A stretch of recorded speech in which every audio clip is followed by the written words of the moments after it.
صباح يا حلوة.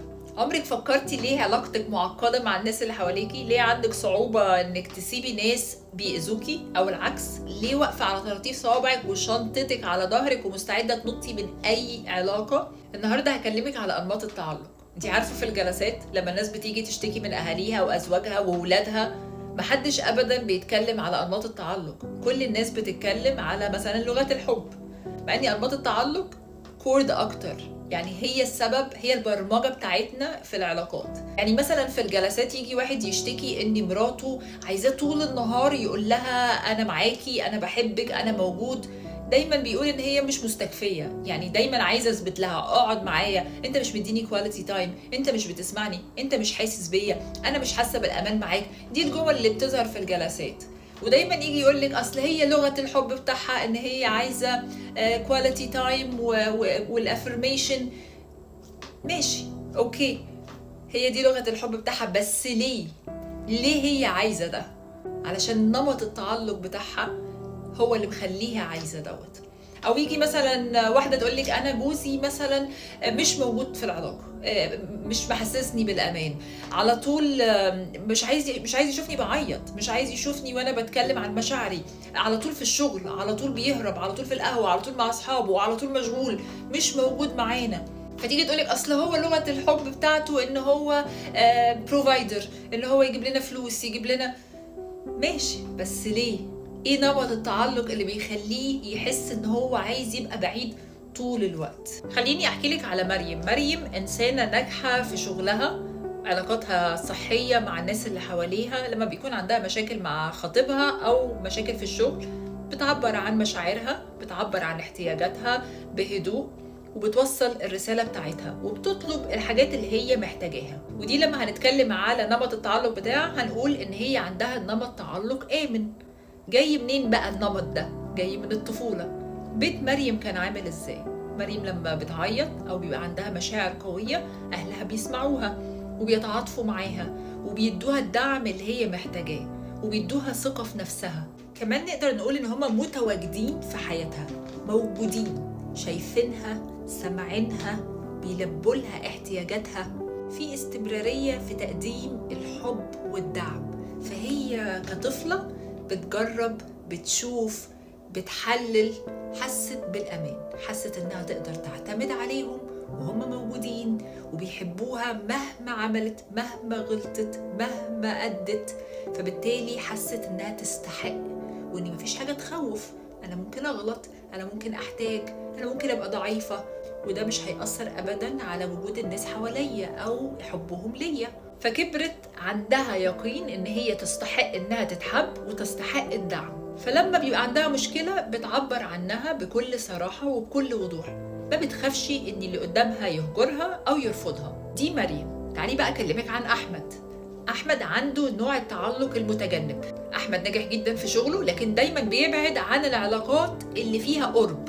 لما اي حد يحاول يقرب منه بيتجنب ويبعد ويحاول يقطع العلاقة. أحمد لما كان صغير كانوا أهله مش مهتمين بمشاعره، كانوا دايما بيتجاهلوا إحساسه واحتياجاته، ما يستخدموا كلمات زي خليك جامد، خليك راجل، ما تعبرش عن مشاعرك. فكبر أحمد وهو حاسس إن المشاعر ضعف، التعلق ضعف، إنك أنت تبقى عايز حد أو محتاجه ده ضعف. بقى القرب والمشاعر بيعملوا له ضغط. لو في هيدلاين للطفولة دي بتكون خذلان لاحتياجاتي، خذلان لمشاعري. أنا كطفل بجرب مشاعري لسه صغيرة، ببص على أهلي، عايز منهم احتياجات معينة، عايزهم يشوفوني، عايزهم يحبوني، عايزهم يفهموني إيه أنا خايف ليه، أنا ليه مشاعري كبيرة عليا كده.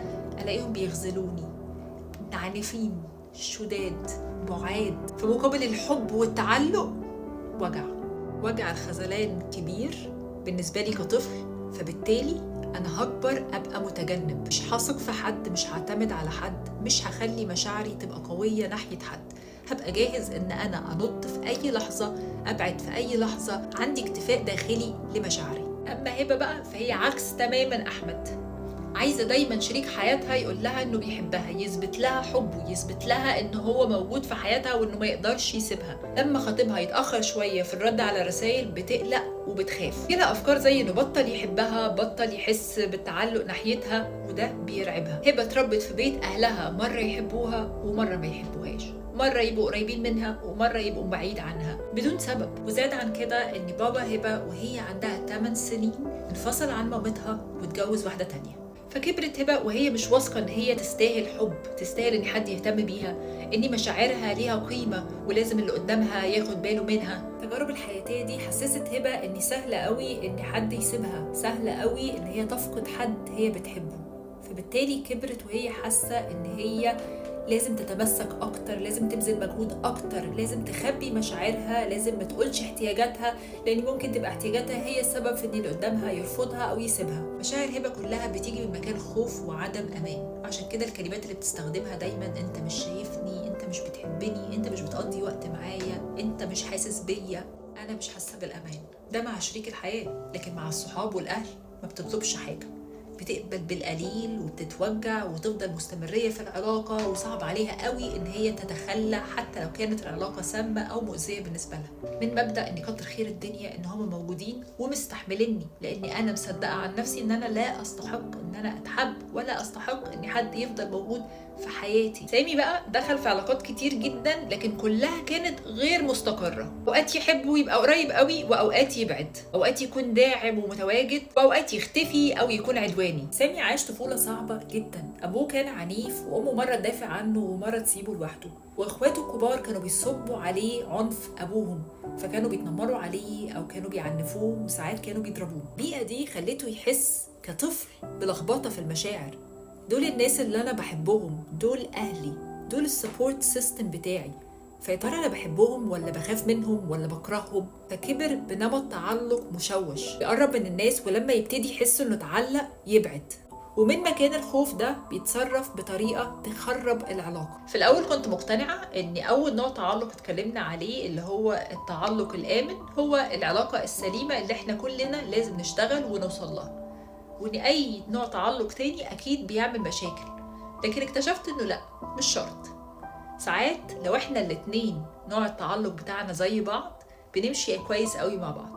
أنا متجنب وإنت متجنب، فسايبين مساحات، ما بنحبش نقرب من بعض، ما بنحبش نتعلق ببعض، فاحنا الاتنين تمام. لو انا عندي نمط تعلق غير امن وانت كمان، لو بعتلك رساله هترد عليا بسرعه، ولو انت بعتلي رساله هرد عليك بسرعه. دايما هقول لك ان انا بحبك، دايما هبذل مجهود في العلاقه عشان تفضل في حياتي، وانت هتعمل نفس الشيء. يمكن المشكله بتبتدي لو نمط التعلق ما بين الشخصين مختلف. يعني خلينا نتخيل ان انا متجنب وانت غير امن، هنعيش مع بعض ازاي؟ بالذات لو انا مش فاهم، متخيل ان كل تصرف بتعمله معناه انا اوريدي داخل العلاقه حاسس ان انا غير كافي، حاسس ان انت هتسيبني، ان انا ما استحقش، ان انا ما اتحبش، وانت اصلا متجنب. موضوعك انت خايف تتعور، خايف تتوجع، خايف تتعلق، ملوش دعوه خالص بيا. فابتدي انا اترجم العلاقه واترجم تصرفاتك بدماغي انا، بالطريقه اللي انا شايف بيها نفسي، بالطريقه اللي انا اختبرت بيها العلاقات وانا صغير. وانت نفس الشيء، اخد الموضوع والريسيفر بتاعك شغال على القصه القديمه اللي انت اتعودت عليها. انا مش هخش بقولك ايه، ما تدينيش حب كتير، علشان انا لو حسيت ان انا هبتدي اتعلق بيك هجري، لان انا هخاف ومش هقدر استحمل وجع تاني. اعتقد ان الفهم هو الاساس.